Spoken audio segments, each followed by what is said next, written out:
नमस्कार, जय जोहार। मैं दुर्गेश वर्मा, आप देखते हो छत्तीसगढ़ वंदनी न्यूज। आज हमारे बीच में है सुप्रसिद्ध गायक गंगा प्रसाद साहू जी।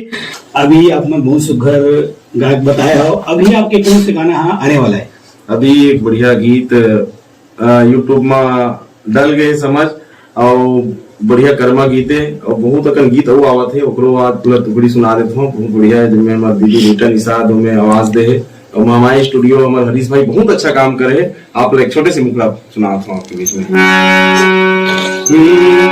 धीरे धीरे आवे वो डोंगरी के पार, तोला कर्मा नाचाऊं गोरी नाच नाच के।